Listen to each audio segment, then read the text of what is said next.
Hi, welcome back to Silver Linings. Today I'm going to talk to you about airline travel. I am going to give you a lot of the tips and things that I wish I would have known when I started traveling years ago. I've traveled for about 30 years now on international flights and domestic flights on all different levels of airlines. Things that you can use to save a lot of money in the airport, and also if something goes wrong on those flights or you have any issues, how to handle them and how to get back what you deserve. So stay with me. Please comment below during this video if you have any thoughts or suggestions, or you've been a traveler and I missed something that you think is really valuable for everybody to hear. Please share that with us. And there's a lot of ways you can save money. There's a lot of ways that you could get the best flight. So first of all, the best thing is to do is start early. So if you know you're going to travel somewhere at least 6 months in advance, try to get that flight at least on the radar. And when I say on the radar, I use Google Flights, and I put the place I start with, my airport starting and returning, and my dates, departing and returning, and then it'll pop up a calendar if you have flexible dates, and try to have flexible dates by even 1 or 2 days will help you tremendously with saving money.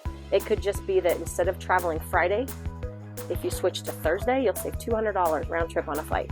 So have that flexibility. It is cheapest to fly Tuesday, Wednesday, or Thursday in general. Usually the weekends are always more expensive, or Friday to a Friday more expensive. So if you're able to go Tuesday to a Tuesday, Wednesday to Wednesday, you're going to save money. Also, it seems to be that booking flights on Sunday is cheaper. I don't know why, but it seems when I'm booking my flights on a Sunday, I save money. So think about maybe trying to look for those prices of flights on Sunday. And I also would recommend using another computer. So I know there's algorithms out there that the computers can see what you've searched for. So let's say you're searching for something on Saturday, but you're planning to book it Sunday. Use someone else's phone. Use someone else's to look at things. Then go to your device to actually book it. Or log in incognito mode if you know how to do an incognito mode. So hopefully they don't recognize your search path and patterns. So then when you go to book actually and pay for it, it might be higher. So that's just another thing that technology is kind of hurts us sometimes in a little bit of a way. So booking that flight. I also recommend getting the app for whatever airline that you actually do finally book with. Get their app. This will save you on knowing where you're going to travel and any updates or anything, or any delays or anything. So I've had it happen where they've changed my gate when I'm going through security. I thought I was going to D, now I'm going to C, which is a whole nother terminal in Dallas. You got to take a tram there. Thank goodness I knew that, because the app notified me, and I hopped on a train and made it to that flight. If I had gone all the way to the original gate and found out then that it moved to another terminal, I would have not made that flight. So I highly recommend getting the app for whatever airline that you do decide to choose. Don't pay to assign your seats when you book your flight if you're booking alone. If you're a solo traveler, it's great. So I always book economy, and usually for economy you got to pay to upgrade for a window seat or another seat. You got to pay a little bit extra. Don't pay the extra. Don't pick a seat. At the gate when you get there, they will assign you a seat, and guess what? Guess what seats are left usually? The higher level seats, comfort or business. First class, you usually don't get those too much, but I have gotten lucky one time. I'd had issues with that airline every weekend, and they noticed, and I said, I have had delays every single weekend. So they go, well, here you go, and they gave me a first class seat. That was the only time I flew first class. I was pretty excited about that. So don't book your seat. Now, if you're traveling with a group and you still want to do that, it's fine, but you may not sit together. So when you get to the gate, let them know you have 3 people. You'd like to sit as close as possible, but you might not get to sit together. So just be aware of that. But you will get usually a better seat, either a window or an aisle, versus the dreaded middle seat. So if you book economy and you go ahead and book that seat, usually what's left if you book too late is middle seat. If you're getting lucky and you book early enough and you get a good seat selection, great, go ahead and book that. And let's talk about luggage. Luggage is something where you can save money. So if you have clearly an oversized bag that is going to be really large, obviously you're going to check that bag, go ahead and pay for that in advance rather than at the airport. It is cheaper. But if you're not sure about the size of your bag, like I travel with a very large, the largest carry-on that you're allowed to get in the overhead, and I pack it full. And I know it's really oversized once I pack it, but at the gate, they always offer to free complimentary check it to my last destination. So I don't have to worry about it. And I know this. Now going through security, you might ask, well, what if my bag's too big? Does security care if it's an oversized bag? No, they don't care. They just push it through the x-ray machine and do their job. At the gate, just walk right up and be really nice and say, hey, are you offering to take any bag as a courtesy, check them through to my final destination? And most likely they're going to say yes, because most likely they've oversold the flight and they know they're going to have to take people's bags in that last group that's boarding anyways, so you're saving someone else from having to turn in their bag that might not want to. So you can get that free checked bag at the gate, most likely. If you do this, make sure you take any medications or anything you have out of that bag. So put it into your carry-on, your backpack, or whatever you have that's staying with you. So make sure you do take what you need in case they lose that bag. The last note about luggage that you might not know is if they lose the bag or tear the bag. I've had it where they have torn the bag. It got back to the luggage rack and had a big tear in it. And this was a flight attendant that let me know this. Thank you for that tip. And honestly, ask the staff for any questions or any advice you have, because they're going to give you the best information. If you have someone that's nice to you, questions, ask them, talk to them. So she said, just go over to the luggage, unclaimed luggage, and let them know that your bag is torn, and they'll usually give you a credit to buy another bag. And I said, really? What? I did. And instead of giving me a credit to buy a bag, the lady actually has a stash of brand new carry-on bags with tags on them. And she said, oh, well, we have a brand new one to give you. I was like, okay. I ended up with a brand new bag that she handed to me right there. So you might just get lucky and get a whole new bag. So what I've learned in the airline industry is ask people for information nicely and ask for what you want. Okay, so moving on to packing. So when I travel on my weekends, I have to take a lot of different shoes. There's a lot of different looks I have to have. So it's the shoes are the most cumbersome, heavy things. Knowing that, if it's cold, I also need to bring sweatshirts and things. So I always wear all the heavy stuff. So it saves room in my bag and I have more room for all the clothes. That being said, I've learned to pack lighter and not bring so much, because half the time I never wore what I brought. I would wear like 4 or 5 things and mix and match them, and I overpack. So choose, like, I recommend 3 colors, black, white, and pick a color, because you can mix black and white with everything, and then that other color can mix and match with everything, whether it's the pants, the shirts, mix and match. Shoes, bring 2 types of shoes, one for really casual, one for really comfortable. If you need a dress-up look, that's another pair that you might have to pack. So mix and matching and packing light. And also, if you're traveling for a long time, just wash your clothes when you're out there, because it'll save you so much hassle from carrying a big heavy bag around on a long trip. Packing lighter is so much more enjoyable for your trip. That's my advice to you on packing. Going through TSA, let's talk about going through the security. So going through security, people don't always know what you can do. So yes, 3 ounces of liquids is your limit on liquids. But they don't care about solids. They don't care about food. People don't always know you can bring your own food through. And we know how expensive airport food is. A burrito is $12 when it could have been $2 at Taco Bell. So go get your food and bring it through security with you. Yes, you have to put it through the x-ray machine, and also I recommend taking it out of your bag and having it separate. I love to bring cheese and crackers. That's my thing. I freeze my cheese so that it is still cool when I'm on the airplane. It's defrosted, but they always flag it if I don't take it out. They think it's like plastic explosive or something like that. So just make sure that you take it out of your suitcase so that they can know what it is, and when it goes through security x-ray, they don't have to undo your bag and all that thing. If you're willing to get TSA pre-check, I recommend it. Some people are not sure, should I get it, should I not get it? If you're a traveler that travels a lot through major big airports, and I will say especially Orlando, Because of Disney World, that airport is always packed and the lines are long. It will save you a lot of time. It's about $75. It'll take you about a month to get the whole process done to where you get a known traveler number. And with that, you always put it onto your reservations when you book a flight check or a known traveler number. You put your number in there, and then it'll say pre-check on your ticket. So you make sure that you put that known traveler number into your reservation when booking your flights. So if your whole group doesn't have it, it's not always great because you're the only one that has it going through security. Sometimes I just hang with everybody else anyways. But if you are traveling a lot, especially alone in major airports, I definitely recommend getting that known traveler number, that TSA pre-check. So that's another tip for you just to get through quicker.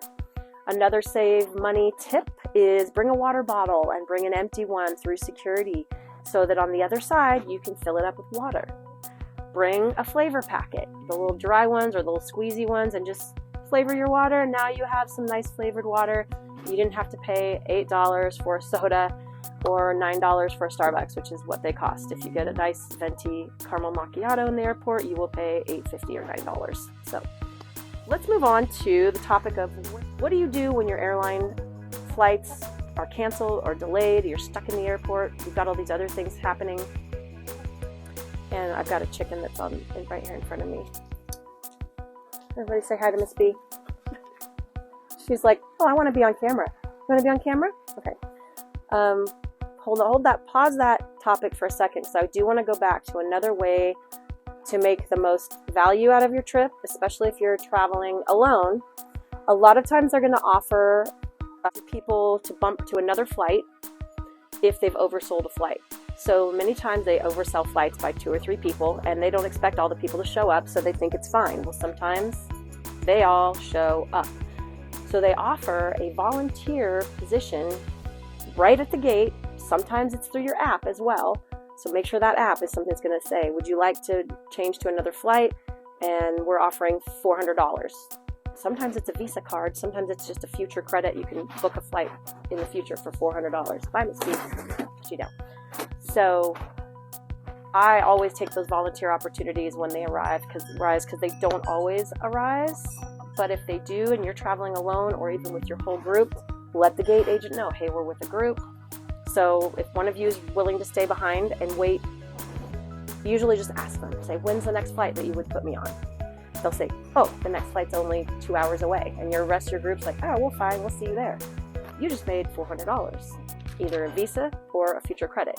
Why not? That's 2 hours of your time and you've got $400. That's $200 an hour, and that's a pretty good wage. So always look for those volunteer opportunities when they ask for volunteers to bump to another flight because of overbooking. Okay, so I forgot about that. That's a really great opportunity. Let's go on to what happens when your flights are delayed, canceled, you're frustrated. What can you ask for and what can you do? First thing I always recommend is talk to someone that is working for the airline and ask them, first of all, when is the next flight going out? You know, usually they'll try and arrange for you to get onto another flight. Great. If you get onto another flight, wonderful. You just have to wait. That's it. If you're waiting a really, really long time, you have the right to ask them for a food voucher. So ask them, please, may I have a food voucher because I'm here in the airport for 4 hours.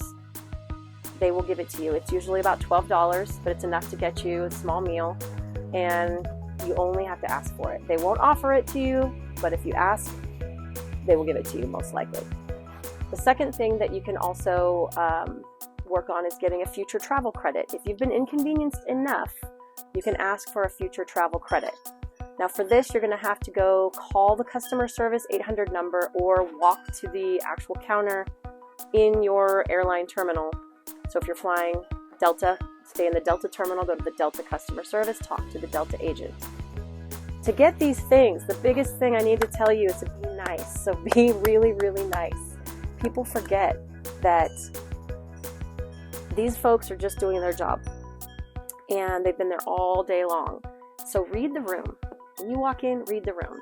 Do you have 5 people in front of you that have all been inconvenienced and you can see that that customer service agent is frustrated and has been yelled at all day? Think of the best things you can say to them, because then you'll get the great things. So remember, you catch more flies with honey than vinegar. This happened to me in Charlotte, North Carolina this season. I saw that I had 10 people in front of me, and all the flights that whole day had been delayed, canceled, delayed. People were angry. It was just not a fun place. So I thought, this poor person has had this coming at them all day, this gate agent, this customer service agent. So I walked up to him and I just said, wow, I've been watching and it looks like you've had a really tough day. Are you doing okay? And he was just like, oh my gosh. And he started venting, and I could tell he needed to just vent a little bit. And I said, yeah, I don't envy you and your job. And I said, and here I am, the next person that needs something. And he said, oh my gosh, what do you need? And he was clearly just nice that someone listened to him and let him have a time to talk a little bit. So I said, well, I'm delayed and I'm not going to make my connection flight, which is going to put me overnight, which is going to make me not make my event where I'm directing. I'm very stressed out, and this is actually the third weekend that this has happened, so I'm hoping that you can really take good care of me. And that's where I'm at. He goes, okay, let me see where you need to go. He asked all the questions. He looked, blah, blah, blah, type. Had to be put overnight in the hotel. Ended up putting me up at that airport instead of at my connection airport, which is not a great, he goes, that's not a good area. I'd rather put you up overnight here, so then you can get on a flight in the morning here and just go straight there. And he got me a direct flight in the morning instead of a connecting flight, which was great. He gave me not one food voucher, but 2 food vouchers and an overnight hotel. So I was very happy about that. And the hotel was a Hyatt. It was nice. It was decent. I had a free shuttle. I had to call my company, obviously, and figure out things. That was stressful, but I was nice. And I got, also, on top of that, I asked for a future travel voucher. Because this was my third weekend with the same airline that had issues, I said, is there any way I can get a travel voucher for all my inconveniences? It has been crazy. The last 3 weeks, I've not made my events, and I would just appreciate anything that you might be able to do. I got $400. $400 paper voucher. You have to book with that paper voucher. It has a number on it, either in person at the airline, but I got $400 just for asking and being nice. So just think about things that you would like to hear if you were in their shoes. Put yourself in their shoes always. So just ask and be nice. Just remember, be nice. Okay, let's see. Other ways to save money. Anything else I can think of that I missed? Hotels. If you do need to book a hotel, I will say the best way to get a really great deal on a hotel, if you're not set on a specific hotel, like you have to have Marriott, you have to have specifics. Go on Priceline. It's called Express Deals. And you can click on Express Deals, and it'll kind of give you a price, and it'll say it's a 3-star or a 4-star or a 2-star. You can put your area, and you will get a hotel in your set area for whatever star level you put at that price, but you're rolling the dice on what hotel you get. So you'll say, yes, I want a 3-star hotel, and it's $120 a night, and it's in this area. You don't know what hotel you're going to get. You just click go, you pay for it, and it gives you a hotel assignment. So you just don't know what hotel you're going to get. But I got a hotel in Sedona, Arizona that was $320 a night, and I paid $149 because it was last minute, and I rolled the dice, and it was awesome. So I recommend that you roll the dice and see what you get on Express Deals on Priceline. That's a great way to get a hotel for cheap. Another quick travel, cheap, thrifty thing is make sure you take public transportation. So grab the bus, grab a train. Any way you can take public transportation, if it's available, will save you a lot of money. Other than that, I think I've gone through most of your airport tidbits. So please comment if you have anything that you'd like to add, that you thought of while I was talking, that said, hey, I'd love for someone to know this fact. Going back to TSA pre-check, another great thing is you don't have to take your shoes off. You don't have to take your laptops out of your bag. That's another great thing too, to get pre-checked. Another reason, it's $75. I think it's 5 years that it lasts. So it's worth it if you're traveling a lot. Anyways, comment below. Please subscribe, and I'll see you on the next Silver Linings on Porch Talk. Thanks for joining me for the airport tips, and happy traveling and happy flying.